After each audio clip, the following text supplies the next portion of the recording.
Hello, boys. How you doing? Yeah, good, Hi, Dave. Look, you've heard Sean Dyche there speaking after the game.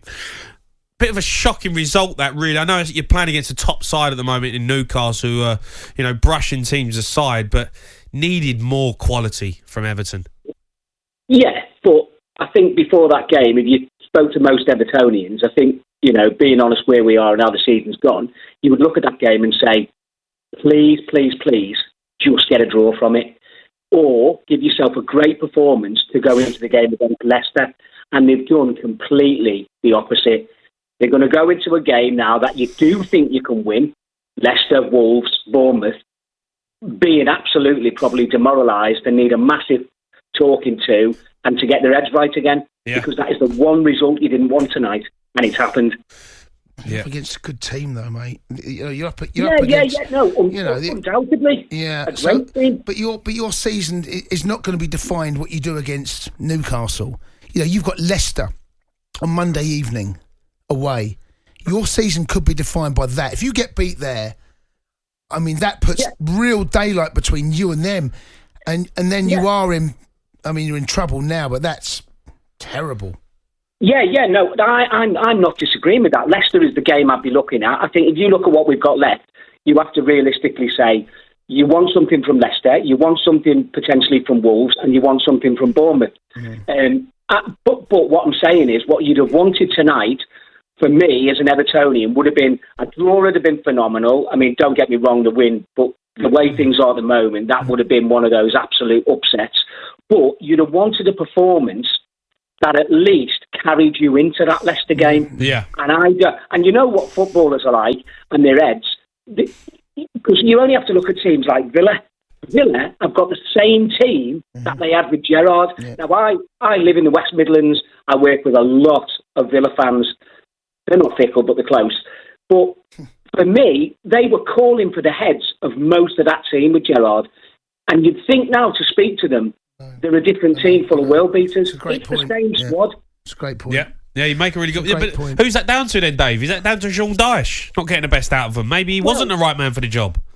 Well, okay, and this is the other thing, isn't it? So how many managers do teams go through now? And I appreciate at the top level in the Premier League, you have to find that recipe pretty quick or you go. But who does that research?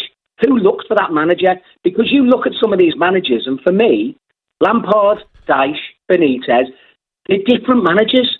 So who's sitting down saying, yeah, do you know what, this week we like that style, and next week we might like this style? Surely the people with the money who do the recruitment, as well as the players, and this is the point I wanted to ring in for, Everton have got a long history of having players that sit on a bench for weeks, months, on massive wages and contracts, when for me, they've not proved themselves. Genk Tohnson, we make some terrible decisions sometimes, and it goes way, way back. Now, if we were a team that the people with the money, if they wanted to sit somewhere near the bottom or the middle and were happy just to be a club, and I get that some clubs are like that, I'd understand it. But they're not. They're throwing massive amounts of money into it. And I think, did I read somewhere where we were second only to City with money? So how is everybody else who hasn't got those funds picking the right players, getting the right formula, and having a system to go forward? And this isn't just this season. This is season out for the last 4 or 5.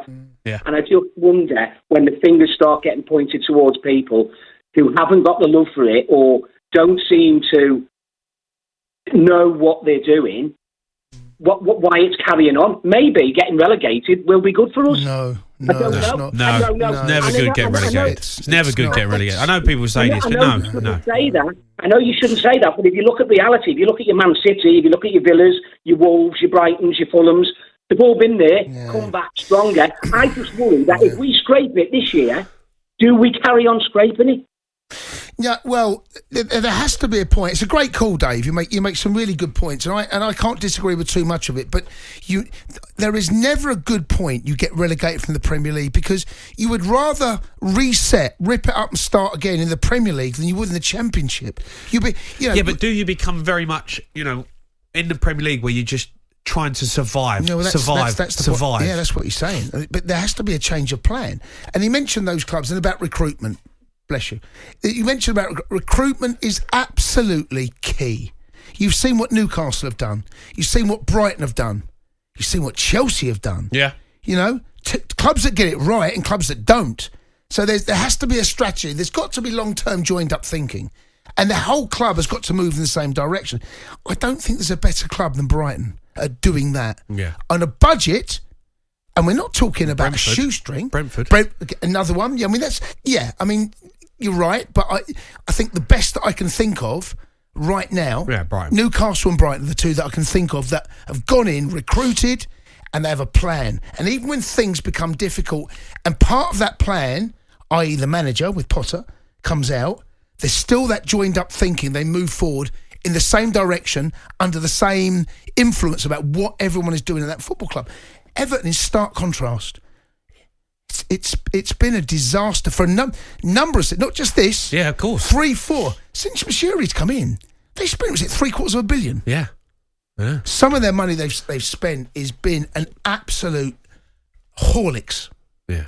Thank God I said Horlicks. God, I thought, where am I going there? Is it? The Sports Bar with Jamie O'Hara and Jason Cundy. Monday to Thursday nights from 10 on AM, on DAB, via the talkSPORT app and on your smart speaker. talkSPORT.